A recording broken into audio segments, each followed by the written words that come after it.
Olá, meu nome é Cleilton Amaral, professor de Geografia, e hoje nós vamos fazer uma retomada dos conteúdos ou até mesmo um reforço daquilo que você já estudou com seu professor. Vamos então dar continuidade ao tema que foi visto na aula passada, chamado de a influência norte-americana na América Latina. E uma situação que devemos levar em consideração mais recente é que, em função do novo governo Donald Trump, muita coisa na América Latina tem mudado. Não só na América Latina, mas como no mundo inteiro, em função da nova forma da política externa dele. Então, em matéria de política exterior, destaca-se sua promessa de conter a emergência da China em nível global e limitar o livre comércio com a Ásia e América Latina. Isso resultou na guerra comercial iniciada em 2018. Veja na tela aí um exemplo disso. Olha só, as exportações de bens dos Estados Unidos para a China representam 130 bilhões,4, enquanto que as exportações de bens para a China, da China para os Estados Unidos, 505,6 bilhões de dólares. Então, o déficit significa o valor que você comprou a mais da China foi de 375 bilhões de dólares. Em outras palavras, é como se eu estivesse dizendo, olha, eu tenho 100 reais, mas comprei 300 reais numa loja. Então, isso é deficitário em relação àquilo que eu tenho. Então, se eu tenho 130 bilhões que eu vendi para a China, mas comprei 505 bilhões, então mostra que essa balança comercial ela ficou desvantajosa. E aí, veja quem são os parceiros comerciais dos Estados Unidos, apenas os maiores. Então temos a China, Canadá, México, Japão, Alemanha, Coreia do Sul, Reino Unido, França, Índia e Itália. Isso na ordem temos aí que a China é o grande parceiro comercial, seja nas exportações como também nas importações. E aí, a nova estratégia de defesa nacional dos Estados Unidos identifica a China e Rússia como as novas principais ameaças, deixando de lado Coreia e Irã, que são aqueles conhecidos eixo do mal, ali no Oriente, onde por muitos anos os Estados Unidos focou as suas ações políticas e até militares naquela região em função do eixo do mal. Incluindo, aí não está, mas era considerado o eixo do mal, o Iraque também, que foi derrubado em guerra e o Saddam Hussein perdeu o poder na época. Então, essa estratégia americana, a nova mudança da política externa americana diz que a Rússia e a China, até por questões comerciais, e tentar impedir essa nova expansão desses dois no mundo inteiro, porque a forma como eles agem para o Ocidente às vezes é um tanto predadora. E aí, aonde é que entra nesse contexto o que eu quero dizer que existe uma influência norte-americana na América Latina em relação a seus cuidados para a China ou até mesmo para a Rússia? Se a gente levar em consideração a figura que você vê na tela, nós temos aí a chamada One Belt, One Road, que é a nova Rota da Seda. Então você vê aí que existem vários traçados. Esse traçado nada mais é a Rota da Seda, que prevê em 30 anos erguer obras de infraestrutura e acesso do gigante asiático à Ásia, África, Europa e também a América Latina. Veja bem, a América Latina também está na Rota da Seda, com investimento de 1,3 trilhão de investimento.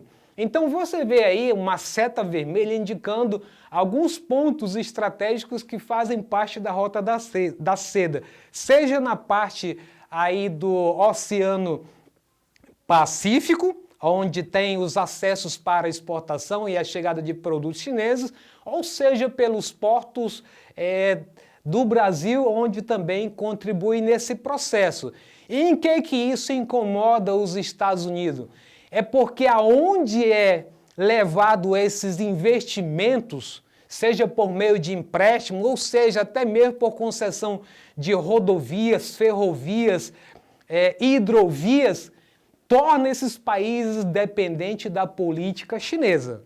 Só para você ter uma ideia, boa parte dos países nessa situação atual não tem coragem nem sequer de dizer que o coronavírus veio da China por temor de alguma retaliação chinesa, porque existem negócios tanto na Europa como na Ásia, na África e na América Latina que, por temor de alguns governantes, é melhor nem falar nada em relação à China. Isso é que preocupa os americanos, cada vez mais esse avanço chinês em todo o planeta. Então, a ideia é que em 30 anos, essa infraestrutura que já está bastante avançada, rompendo rios, oceanos, grande cadeia de montanha, tudo isso para uma retomada daquela antiga rota que a China tinha para vender produtos, incluindo tecidos, e por isso chamada Rota da Seda, mas agora rebatizada de a nova Rota da Seda.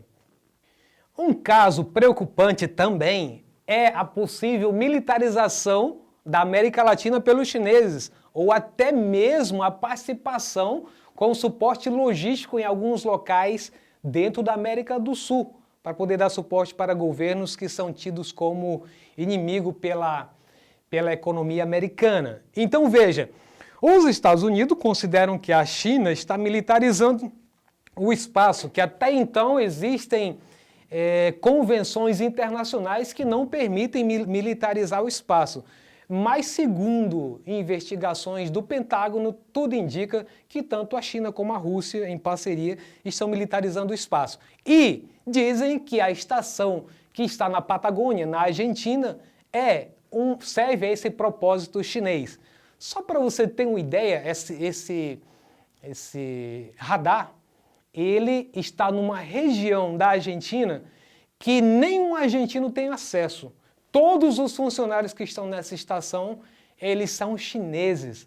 Então não se sabe exatamente qual é o propósito disso aí. O fato é que a concessão de uso dessa região aí está por várias décadas para frente. Então, por isso, os americanos creem que dentro da ideia de militarização do espaço, esse satélite tem o propósito de ser um ponto dentro da América Latina. E aí a própria figura nos ajuda a entender o parágrafo que quero ilustrar para vocês. Uma das estratégias que os Estados Unidos querem implementar nessa guerra comercial com seus adversários econômicos, políticos e até mesmo militar é competir, impedir e ganhar.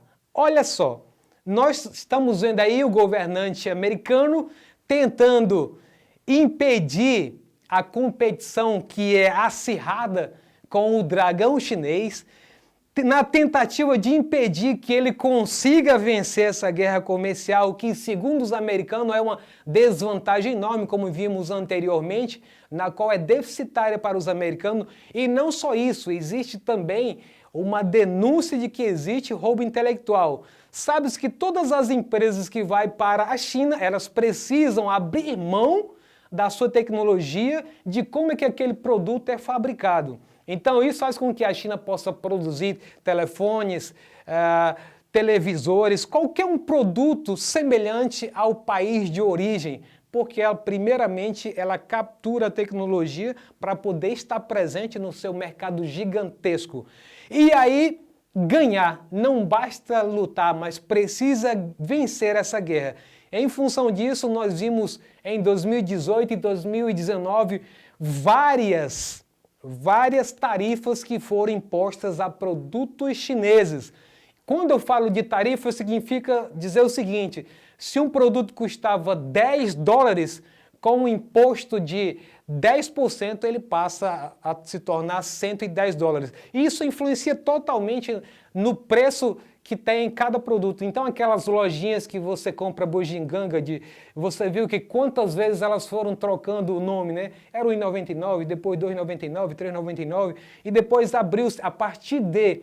Porque esse tipo de política ela intervém nisso aí também.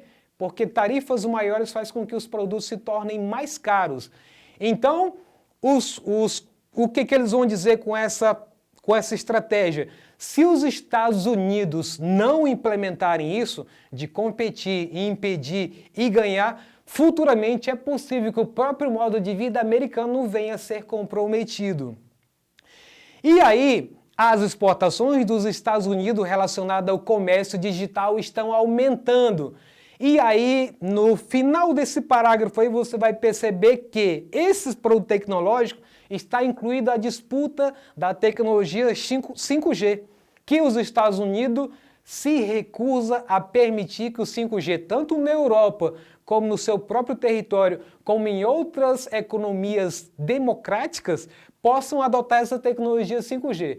Não estamos dizendo que ela é uma tecnologia ruim, não é.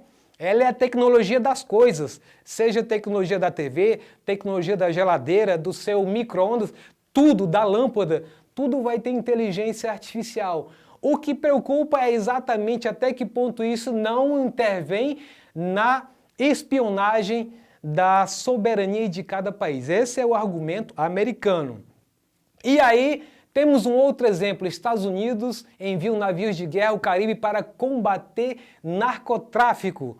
Então, depois que os Estados Unidos resolveram tornar Maduro como um inimigo na América Latina, então ele também resolveu mandar navios para impedir ali toda aquela região onde circula um mercado da droga, os cartéis do sol, em toda aquela região. Então, por isso, hoje ainda estão estacionados navios ali de guerra e já tem sido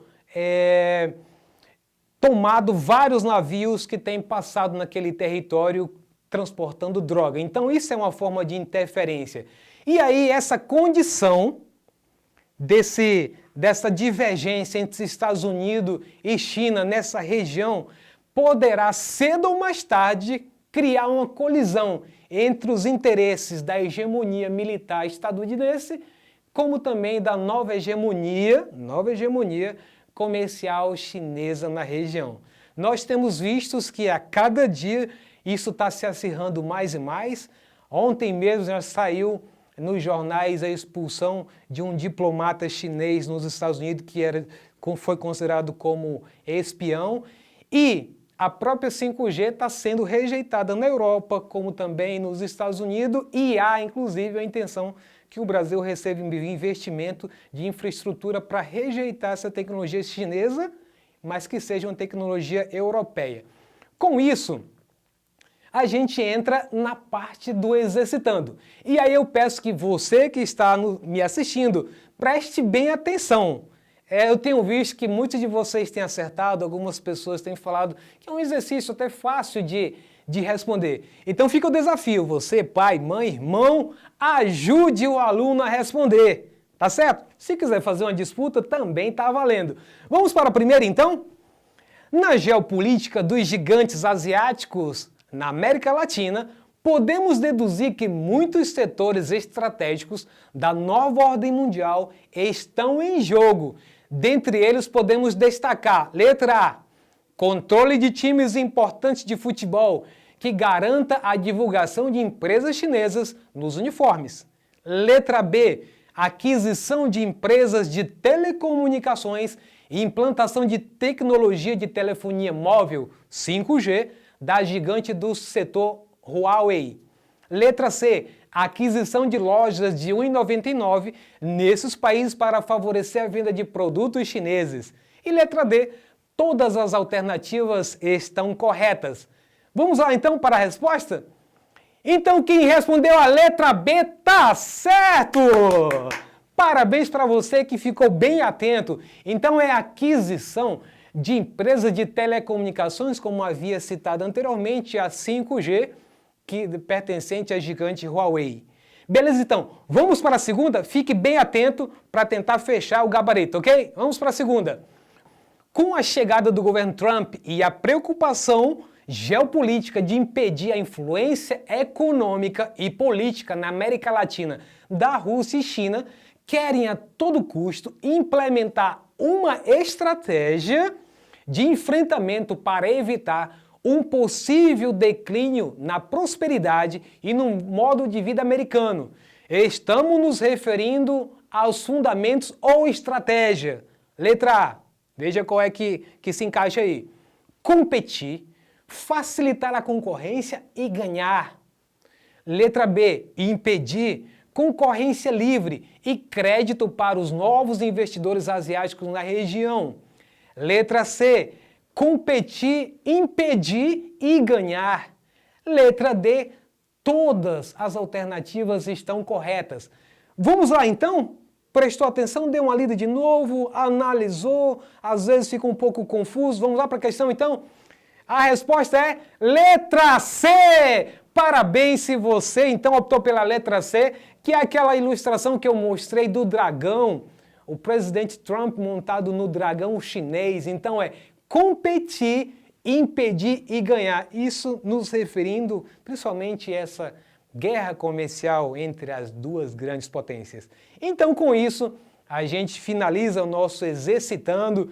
Agradeço a todos que acompanharam a transmissão de TV para os estudos à distância promovidos pelo Governo do Estado por intermédio da Secretaria de Estado de Educação e todos os profissionais e técnicos envolvidos na produção e edição das imagens, técnicos da educação e coordenadores pedagógicos envolvidos nesse projeto à distância, Escola em Casa.